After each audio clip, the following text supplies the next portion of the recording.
হরে কৃষ্ণ কৃষ্ণ কৃষ্ণ হরে হরে। তো ভক্তবৃন্দগণ, আজকের ভিডিওটি রয়েছে 17 জুলাই থেকে পালিত হয়েছে এই শ্রাবণ মাস। আর এই শ্রাবণ মাস অনেকটাই গুরুত্বপূর্ণ একটি শ্রাবণ মাস। ভগবান শিবের জন্য শ্রাবণ মাসের অনেকটাই গুরুত্ব রয়েছে।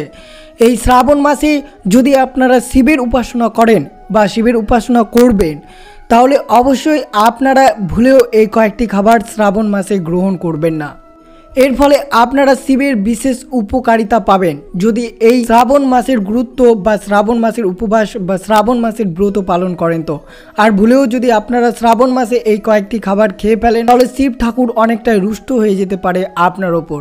এর ফলে আপনার পরিবারে কোনো ধরনের মঙ্গল কাজ শুভ হবে না, সর্বদা অমঙ্গল থাকবে যদি আপনারা শ্রাবণ মাসে এই কয়েকটি খাবার খেয়ে ফেলেন। তো অবশ্যই শ্রাবণ মাসে কোন কোন খাবার এড়িয়ে চলবেন, কোন কোন কাজ করা যাবে না, অবশ্যই শ্রবণ করবেন। আর চ্যানেলে নতুন হয়ে থাকলে দয়া করে চ্যানেলটিকে সাবস্ক্রাইব করবেন, লাইক করবেন, কমেন্টে ভক্তি ভালোবাসা শ্রদ্ধা দিয়ে জয় শ্রীকৃষ্ণের জয় বা হর হর মহাদেব লিখে দিতে ভুলবেন না। অবশ্যই ভিডিওটি আপনার জন্য অনেক গুরুত্বপূর্ণ হতে চলেছে, তাই ভিডিওটি শুরু থেকে শেষ পর্যন্ত ভক্তি সহকারে শ্রবণ করবেন। তো শুরু করা যাক আজকের ভিডিওটি। এবার শ্রাবণ মাস শুরু হবে 17 জুলাই বুধবার থেকে এবং শেষ হবে 17 আগস্ট শনিবার। অবশ্যই যে সকল ভক্তরা এই শ্রাবণ মাসে মহাদেবের পুজো অর্চনা করবেন, তারা অবশ্যই জানবেন যে শ্রাবণ মাসে কোন কোন খাবার খাওয়া আপনাদেরকে এড়িয়ে চলতে হবে। এই কয়েকটি যদি খাবার খেয়ে ফেলেন, তাহলে শিব ঠাকুর অনেকটাই রুষ্ট হয়ে যেতে পারে। তাই আপনাকে আগে থেকেই সতর্ক থাকতে হবে এই শ্রাবণ মাসে। কারণ শ্রাবণ মাস ভগবান শিবের মাস বলা হয়ে থাকে। কারণ এই মাস থেকেই বিষ্ণু ক্ষীরসাগরে দেব নিদ্রায় যোগ হয়। এরপর কোনো ধরনের শুভ কাজ পালিত হয় না এই 4 মাস, শ্রাবণ, ভাদ্র, আশ্বিন, কার্তিক।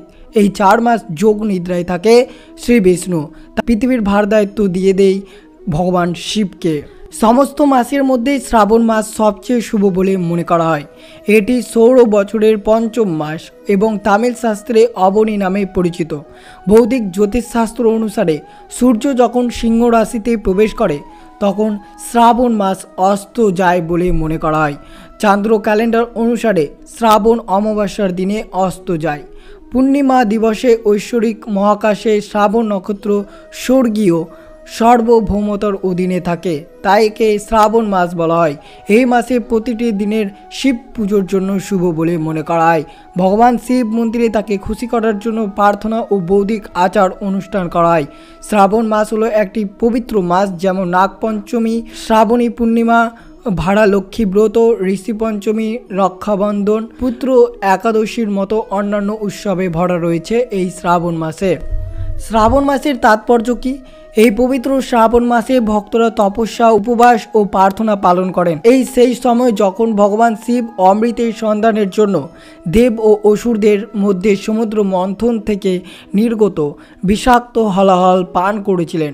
মন্থনের সময় সমুদ্রের অনেক মূল্যবান জিনিস যেমন রত্ন, পাথর, দেবদেবীর ধন, গরু, ধনুক, চন্দ্র, শঙ্খ ইত্যাদি উৎপন্ন করেছিলেন, যা দেবতা ও অসুররা নিয়ে গিয়েছিলেন।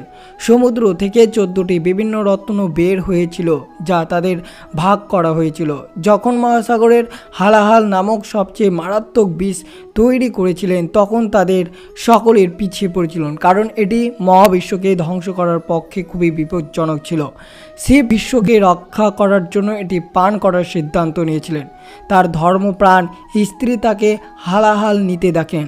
তিনি সঙ্গে সঙ্গে তার গলা চেপে ধরলে যাতে বিষ নেমে না যায়, ফলে তার গলা নীল হয়ে যায় এবং তাকে নীলকণ্ঠ বলা হয়। বলা হয়ে থাকে শ্রাবণ মাস ভগবান শিবের মাস। পুরাণে আছে এই শ্রাবণ মাসে হয়েছিল সমুদ্র মন্থন, আর সেই সমুদ্র মন্থন থেকে উঠে আসা বিষ নিজের কণ্ঠে ধারণ করে নীলকণ্ঠ হয়েছিলেন মহাদেব। হিন্দু ধর্ম মতে এই মাসে মহাদেবের পুজো করলে পুণ্য লাভ হয় এবং শ্রাবণের সোমবারগুলোই শিব পুজো করলে পাবেন মহাদেবের কৃপা দৃষ্টি।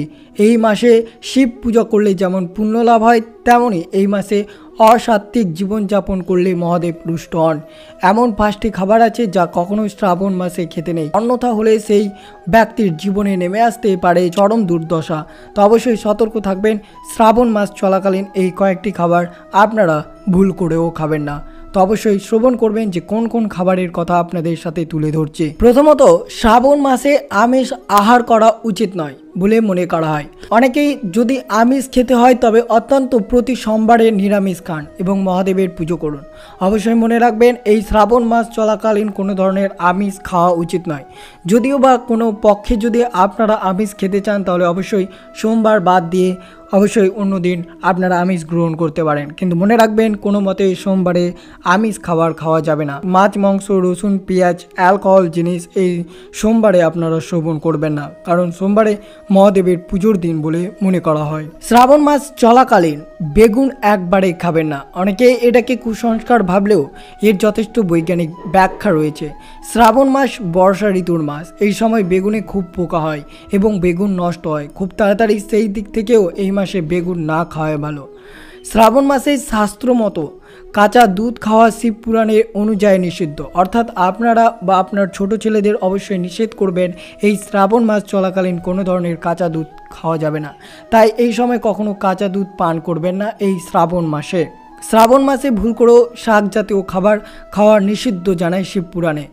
বর্ষায় অনেক ধরনের পোকামাকড় জন্ম হয়ে থাকে এই শাক পাতায়, তাই শাক পাতায় খাওয়া মোটেও শুভ না। শাস্ত্র মতে শ্রাবণ মাসে কারোর মদ্যপান করা উচিত নয়, বিশেষ করে ব্রতধারীদের তো একবারে নিষিদ্ধ। অবশ্যই যে সকল ভক্তরা এই শ্রাবণ মাসে ব্রত পালন করবেন তারা অবশ্যই মনে রাখবেন মদ্যপান অর্থাৎ অ্যালকোহল বা নেশা জাতীয় দ্রব্য এই দিনে পান করা উচিত নয়। এই হলো 5টি নিষিদ্ধ খাদ্য তালিকা যা কখনো শ্রাবণ মাসে খাবেন না। অবশ্যই শ্রাবণ মাসে এই কয়েকটি খাবার ভুল করেও খাবেন না। হিন্দুরা শ্রাবণ মাসকে পবিত্র এবং পবিত্র বলে মনে করে, কারণ এটি ভালো কাজের জন্য অত্যন্ত ফলদায়ক। হিন্দু পুরাণের ওপর ভিত্তি করে এই মাসে ঘর গরম করার ব্যবস্থা আশাবঞ্চক এবং তাৎপর্যপূর্ণ। জ্যোতিষশাস্ত্র অনুসারে এটি চিত্রিত করা হয়েছে যে শ্রাবণ মাসে জন্মগ্রহণকারী সমগ্র বিশ্বে অবিশ্বাস্য ভাব্য সম্মানিত হয়। ভগবান শ্রীকৃষ্ণ শ্রাবণ মাসে জন্মগ্রহণ করেন বলে শ্রাবণ মাসে পুজো করা হয়। শুধু শ্রীকৃষ্ণই নয়, এমনকি ভগবান হায়গ্রীব, বৈক্ষনাশ মহিষী এবং বৈক্ষনাশ আগম প্রবক্তা ও পূজনীয়। এই মাসটিকে বিবাহ করার জন্য অত্যন্ত শুভ বলে মনে করা হয়। শ্রাবণ মাসে বৃষ্টিভূমিকে আশীর্বাদ করে, যা পরোক্ষভাবে উর্বরতা আচারের সাথে সম্পর্কিত। শ্রাবণ মাসের প্রতিটি দিন অপরিহার্য, কারণ সপ্তাহের প্রতিটি দিন নির্দিষ্ট দেবদেবীর পুজোর জন্য নিবেদিত। সোমবারে শ্রাবণ সোমবার ভগবান শিবকে উৎসর্গ করা হয়, তাই ভক্তরা ভগবান শিবকে সম্মান জানাতে এই সোমবারে উপবাস পালন করেন এবং এই সোমবারে ভগবান শিবের পুজো করে থাকেন অনেক ভক্তরা। মঙ্গলবার মহিলারা এই দিনে গৌরী ব্রত পালন করেন, কারণ এটি দেবী গৌরীকে উৎসর্গ করা হয়। বুধবার এই দিনে ভক্তরা ভগবান বিষ্ণু এবং ভগবান কৃষ্ণের পুজো করার প্রতিশ্রুতিবদ্ধ রয়েছে, তাই অবশ্যই বুধবার ভগবান বিষ্ণুর পুজো করা হয়। বৃহস্পতিবার এই দিনটি ভগবান বুদ্ধকে উৎসর্গ করা হয়। এই শ্রাবণ মাসে সপ্তাহে কোনো না কোনো দেবীর পুজো করা হয়ে থাকে, যেমন শুক্রবারে উৎসর্গিত দেবী লক্ষ্মী। বিবাহিতা মহিলা তাদের পরিবারের মঙ্গলের জন্য ভারলক্ষ্মীর ব্রত পালন করেন, যাকে শ্রাবণ শুক্রবার ব্রত বলা হয়। শনিবার এই দিনটি ভগবান শনিকে উৎসর্গ করা হয়। ভগবান শনির ক্ষতিকারক প্রভাব দূর করতে অনেকেই শ্রাবণে শনিবার ব্রত পালন করে থাকেন। রবিবার এটি সূর্যদেবকে বিশেষভাবে উৎসর্গ করা দিন। এই দিনে অবশ্যই সূর্যদেবকে অগ্র নিবেদন করতে পারেন আপনারা। আর অবশ্যই জানবেন শ্রাবণ মাসে কোন কাজগুলো করবেন না একবারে। শ্রাবণ মাসে শিবকে পঞ্চামৃত অর্পণ করে অভিষেক করা উচিত, এর ফলে শরীর ও মন শান্ত লাভ থাকে। শ্রাবণ মাস উপবাস করা অত্যন্ত শুভ। উল্লেখ্য, উপবাস রাখা স্বাস্থ্যের পক্ষে খুবই উপকারী। শ্রাবণ মাসে মহামৃত্যুঞ্জয় মন্ত্র জপ করলে শিব প্রসন্ন হন ও ভক্তের সমস্ত দুঃখ কষ্ট দূর করে। এই পবিত্র মাসে সোমবার ব্রতকথা পাঠ এবং রুদ্রাক্ষ ধারণ করা অত্যন্ত পবিত্র শুভ কাজ বলে মনে করা হয়। এই মাসে শিবকে ভস্ম লাগানো শুভ, নিজে সেই ভস্মের টিপ অবশ্যই লাগাবেন। শ্রাবণ মাসে শিব চল্লিশা পাঠ করে আরতি করলে শিবের আশীর্বাদ আপনার সঙ্গে থাকবে। অবশ্যই আপনারা এই শ্রাবণ মাসে এই সব ক্রিয়াকলাপগুলো করবেন। আর অবশ্যই জেনে নেবেন যে শ্রাবণ মাসে কোন কাজগুলো করলে ভগবান শিবের রুষ্ট হয়। শ্রাবণ মাসে যারা উপবাস অর্থাৎ যারা ব্রত পালন করবেন তারা অবশ্যই মনে রাখবেন তামসিক ভোজন গ্রহণ করবেন না, অর্থাৎ এই দিনে রসুন পেঁয়াজ এড়িয়ে যাওয়াই ভালো। এই মাসে উপবাস করার কথা চিন্তা করলে প্রতিটি সোমবারে উপবাস করবেন।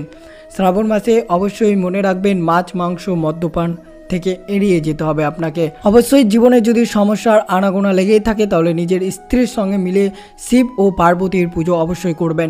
তারপর পায়েসের ভোগ অর্পণ করবেন। এই সোমবারে অর্থাৎ শ্রাবণ মাসের প্রত্যেকটি সোমবারে আপনারা ব্রত পালন করলে স্বামী স্ত্রী মিলেই এই ব্রতটি পালন করবেন। এর ফলে আপনাদের দাম্পত্য জীবন সুখে কাটবে। অবশ্যই শ্রাবণ মাসে কোন কাজগুলো করবেন না, কি খাবার খাবেন না, অবশ্যই সব কিছু বিস্তারিতভাবে আলোচনা করা হলো। যদি আপনাদের মনে কোনো ধরনের প্রশ্ন থাকে তাহলে অবশ্যই কমেন্ট বক্সে করবেন, সেই প্রশ্নের উত্তর আপনারা পেয়ে যাবেন। তো এই ছিল ভিডিওটি ভালো লাগলো অবশ্যই চ্যানেলটিকে সাবস্ক্রাইব করবেন, লাইক করবেন, কমেন্টে ভক্তি ভালোবাসা শ্রদ্ধা দিয়ে জয় ভোলেনাথের জয় বা জয় শ্রীকৃষ্ণের জয় লিখে দিতে ভুলবেন না। সুস্থ থাকবেন, সতর্ক থাকবেন। জয় শ্রীকৃষ্ণ, রাধে রাধে।